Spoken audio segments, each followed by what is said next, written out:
हाला साहब बात एक सुनाओ मजे वाली दिन सुनाओ। मंगने आ रहा तो हुए थे केस थियो कोई जुर्म ये करे अंदर केस थियो तो काबू થઈ ગયો हमरा काबू થઈ ગયો तडी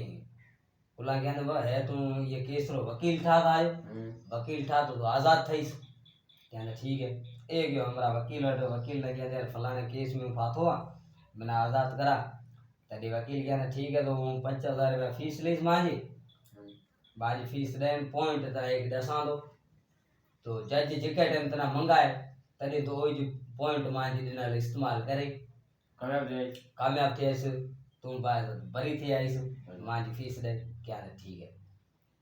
आओ मते ये सुनवाई रो टाइम आयो जज मंगाए दे ये ना जज मंगाए दे जवाबदार ने कहंदे दे खबर छे तो यो जुर्म छाजे लाय गयो तरी जवाबदार कहंदे ताक धड़ींदा दा ती ये पॉइंट वकील ने से लदी बड़े कहंदे तो केजी सलाह ते यो जुर्म कयो या तो पाण कयो पंहिंजे दिमाग ते पंहिंजे हिसाब सां के ताक धड़ींदा दा तडी जज सोचा ने के हमरा कालो ले आए ये काले ना फिटो करो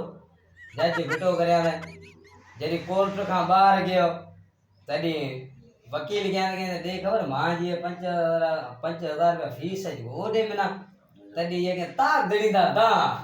तडी वकील कहंदे यार मी पॉइंट इतना सुखो मां जी पॉइंट मिनावे वाली है कहंदे मां जी फीस दे के ताक धड़ींदा दा ये करे तो रवानो जो घरे वकील रहो विच में